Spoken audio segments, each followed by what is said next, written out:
බුදුරජාණන් වහන්සේ වදාලා මෙහෙම අත්තාහි අත්තනෝ නාතෝ අත්තාහි අත්තනෝ ගති. තමන්ට පිහිට තමාමය. තමන්ගේ පාර හදාගන්නා තැනැත්තා තමාමය. තස්මා එනිසා සංයමයත්තානං තමන්ව සංවර කරගන්ට අස්සං භද්‍රංව වානිජෝ තමන්ට ගමන් යන්න ඉන්න අස්පයාට ආදරය කරන රියදුරෙක් වගේ ඔබට ආදරය කරන්න. පුදුම ලස්සනයි. තමන්ට ගමන් බිමන් යන්න ඉන්න අස්පයාට ආදරය කරන රියදුරෙක් වගේ අපි කාටද ආදරය කළ යුත්තේ? අපිට. මේ ජීවිතේ අපට ලැබිච්චි වටිනාම කෙනා අපි. මේ මනුස්ස ජීවිතයට එනකොට මිනිස් සිරුරක් විදිහට අපට ලැබුණා අපව. අපිට අපිව වටින්නේ නැත්තම් එතන හැමකුත් වටින්නේ. මේ ජීවිතය තුළ ඔයාලට බුදුරජුන් සරණ යන්න ලැබුණා.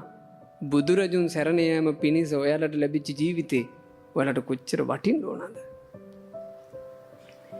ධර්මයේ සංඝයා සරණ යන්න ලැබිච්ච ජීවිතේ ඔයාලට කොච්චර වටින්න ඕනද? කල්යාණ මිත්‍රය ඇසුරු කරන්න ලැබිච්ච ජීවිතේ ඔයාලට කොච්චර වටින්න ඕනද? ඉතින් මේ උතුම් බණපදේ හොඳට හිතට කාවද්ද ගන්න කාරණා දෙකක් මා කිව්වා. පසුතැවෙන්න එපා. හැබැයි තමන් තමන්ටම බැනගන්න. තමන් තමන්ටම චෝදනා කරගන්න. තමන් තමන්ටම දෝෂාරෝපණය කරගන්න.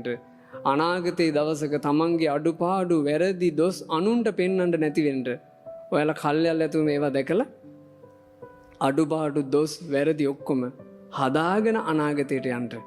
ඒ උදෙසා උතුම් බුද්ධ වචනේ හදවතේ කාවද්ද ගන්නට යතා යතා යත් ලැබීත අත්තං යම් යම් දෙයක් අර්ථවත් නම් තත පරක්කමය ඒ උදෙසාම වෑයම් කරන්නට මේ දරුවන්ට තමන්ට ලැබිච්ච දුර්ලභ මනුස්ස ජීවිතේ බුදු සසුන කල්යාණ මිත්‍ර ඇසුර මුණ ගැහුණු මොහොතේ ඊතා වටිනා ජීවිත බවටම පත් කරගන්නට වාසනාව ලැබේවා කියලා සෙත් පතනවා.